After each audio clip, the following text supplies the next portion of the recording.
오늘은 대결과 반목의 고리를 끊고 한반도 평화와 번영의 미래로 나아가기로 약속한 6.15 남북 공동선언 26주년입니다.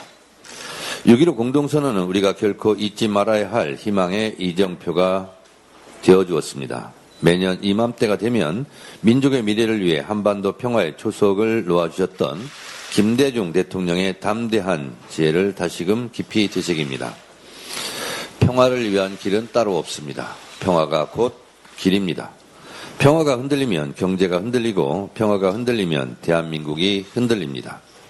한반도 평화를 지키는 것이야말로 국민의 안전과 생명을 구하는 길이며 대한민국의 밝은 미래를 여는 가장 확실한 열쇠입니다. 이것이 바로 6.15 남북 공동선언이 우리에게 남긴 숭고한 정신입니다. 이재명 정부는 6.15 남북 공동선언의 정신을 계승해 한반도 평화의 길을 당당히 열어가고 있습니다. 대북 전단과 확성기 방송이 중단되며 긴장감이 감돌던 접경 지역은 평화로운 일상을 되찾았습니다.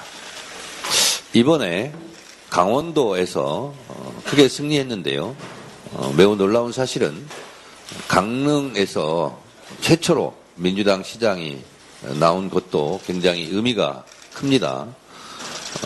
또한 휴전선 접경 지역 화천, 인제, 양구, 고성, 양양 등에서 민주당 후보가 승리했다는 것, 그리고 강원도에서 18개 기초단체장 중에서 11대 7로 민주당이 승리한 것은 이런 한반도 평화 정착에 대한 강원도민들의 응답이 아닌가 그런 생각을 했습니다. 우리 경제를 짓눌러온 코리아 디스카운트가 서서히 해소되며 코스피 8천 시대도 열렸습니다. 평화가 어떻게 국민의 삶을 바꾸는지 이재명 정부가 증명해 보이고 있습니다. 특히 이재명 대통령께서는 외교를 통해 평화를 적극적으로 실천하고 계십니다. 어제 바티칸 성 바오로 대성당 특별미사에서도 대한민국이 평화와 연대의 가치를 굳건히 지켜나가겠다는 의지를 분명히 밝히셨습니다. 앞으로도 민주당은 이재명 정부와 함께 더욱 굳건한 한반도 평화 시대를 열기 위해 매진하겠습니다. 민주당은 한반도에 상생의 봄이 꽃필 수 있도록 한반도 평화 정착을 위한 정부의 노력을 든든히 뒷받침하겠습니다. 미국과 이란과의 전쟁이 106일 만에 끝났습니다. 미국과 이란이 종전 합의문에 19일 서명한다고 발표되었습니다. 트럼프는 호르무즈 해협을 전면 개방하고 봉쇄를 해제한다고 발표했고 이란은 카타르 중재로 합의했다며 모든 분쟁을 종식한다고 발표했습니다.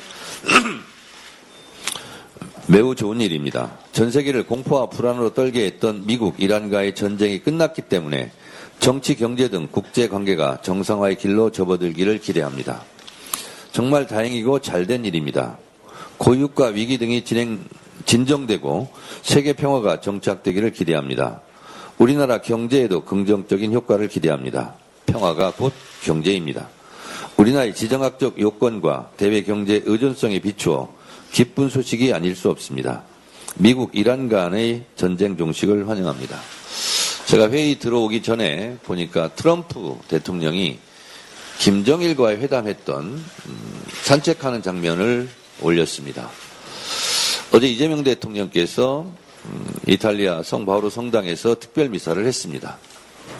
바라옵건대 교황께서 한반도 평화를 위해서 큰 역할을 해 주실 것으로 또 그렇게 해 주셨으면 하는 바람을 가져봅니다. 또한 트럼프 대통령이 이란과의 종전 선언 직후에 푸틴과 1시간 정도 전화를 했답니다. 그리고 러우 전쟁에 대한 종전 문제도 깊은 관심을 갖고 있는 것 같습니다. 그리고 곧바로 올린 것이 김정은 국무위원장과의 산책하는 사진이었습니다.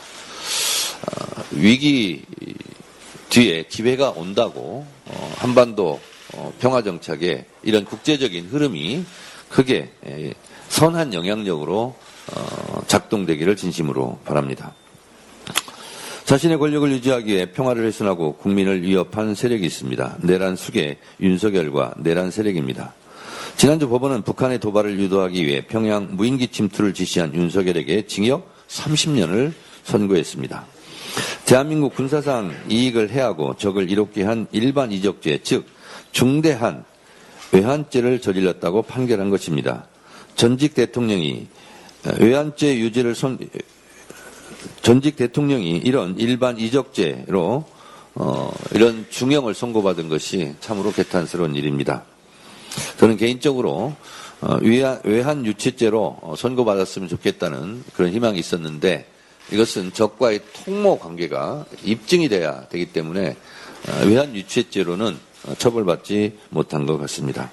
대한민국 역사에 씻을 수 없는 치우기자 5점입니다.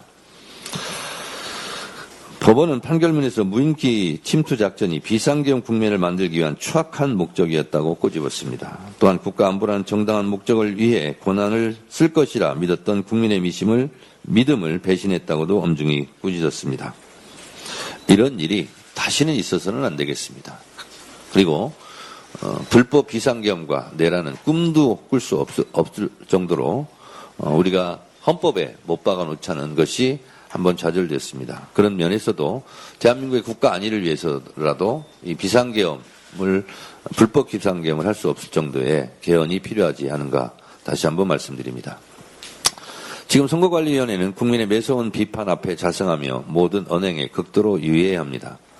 도대체 선관위가 하는 일이 무엇이냐는 국민의 질타가 쏟아지고 있는 이유를 선관위 스스로 깊이 되새겨야 할 것입니다. 그런데 국민들이 주권 침해를 분노하는 상황에서 선관위 청사 안에서는 골프 연습을 하는 등 기강회의가 극에 달했습니다. 국민이 선관위에 실망하고 분노하는 것은 모두 선관위가 자초한 일입니다. 대한민국 민주주의 역사 앞에 고개 숙여 사죄해야 할 매우 중대하고 엄중한 사안입니다. 이번 사태는 인적쇄신이나 몇 명의 사태로 봉합될 일이 결코 아닙니다. 더불어민주당은 오직 주권자의 권익을 보호한다는 전향적인 자세로 이번 참정권 침해 문제를 해결하고 선거제도 개혁을 완수하는 데 앞장서겠습니다. 다만 이 엄중한 국면을 정치적 목적으로 악용하려는 움직임에 대해서는 우려를 표하지 않을 수가 없습니다. 본인의 존재 가치를 증명하기 위해 부정선거라는 음모론을 제기하는 것은 사실도 아니고 민주주의에 도움이 되지도 않습니다. 또한 선관위는 헌법상 독립기구입니다. 이를 특정 세력이나 대통령과 무리하게 연결해 정쟁의 도구로 삼는 것 역시 바람직하지 않습니다. 비판은 합리적으로, 해법은 제도적으로 마련돼야 함을 다시 한번 강조드립니다. 각종 가짜뉴스와 루머들이 난무하고 있는데 이 또한 그대로 두고 볼 수는 없는 일이다라고 생각하고 이번 선관위 사태와 관련해서 선관위가 잘못한 것은 엄중하게 묻되 이와 관련해서 가짜뉴스 허위사실 유포로 더 혼란에 빠뜨리는 세력에 대해서는 사법당국에서 단호한 조치를 해주시기를 기대합니다. 민주당은 국정조사, 특검 등 국회가 할 수 있는 모든 수단을 동원해 한 점 의혹 없이 철저하게 진상을 규명하고 책임자를 처벌할 것입니다. 이탈리아 순방에서 이재명 대통령은 양국 관계를 최고 수준인 특별 전략적 동반자 관계로의 격상과 함께 양국 협력에 새로운 전기를 마련했습니다. 지정학적인 불확실성이 커진 국제정세 속에서 이탈리아와의 협력관계를 더욱 단단하게 다지는 한편 르네상스의 발원지인 피렌체를 방문하여 문화 외교의 실질적 결실을 보여주고 계십니다. 국립중앙박물관과 세계적 미술관인 우피치 미술관 간의 MOU 체결은 양국 문화유산과 전시 콘텐츠 협력의 판을 키운 의미 있는 성과입니다. 아울러 이번에 체결된 한 이탈리아 영화 공동 제작 협정을 계기로 우리 K콘텐츠의 유럽 진출은 더욱 탄력을 받게 되었습니다. 이번 순방에서 이재명 대통령은 이탈리아 측으로부터 최고 수준의 훈장을 수훈하며 대한민국 위상과 성과를 국제적으로 인정받았습니다. 앞으로도 이재명 정부가 이끄는 대한민국 우수한 역량이 세계와 더욱 활발히 연결되고 그 성과를 풍성하게 나누게 되기를 기대합니다. 제가 지방선거 때도 참 많은 국민들한테 들었던 얘기입니다. 윤석열 대통령 때는 윤석열 대통령이 외국에 나갈 때마다 불안했었는데 이재명 대통령은 외국에 나갈 때마다 순방할 때마다 뭔가 기대가 된다는 거예요. 그리고 순방 때마다 역대급 성과의 국위선양으로 자랑스럽다, 자부심을 가진다 이렇게 국민들이 뿌듯해 했던 얘기를 많이 들었습니다. 이재명 대통령의 외교 역량으로 이재명 대통령은 월드 클래스의 세계적인 지도자로 자리매김하고 있습니다. 국민의 한 사람으로 자랑스럽습니다. 수출로 먹고 사는 우리나라의 경제 구조상 그 어느 나라보다 외교 역량이 중요합니다. 중동 전쟁도 종식되고 있기 때문에 한국 외교 역량과 한반도 평화 정착으로 한국 경제 성장에 큰 계기가 도래하기를 기대합니다. 더불어민주당은 이런 중동 전쟁 종식에 따른 한반도 평화 정착과 대한민국 경제 발전에 대한 대책을 논의하는 회의를 조만간 개최하도록 하겠습니다. 감사합니다.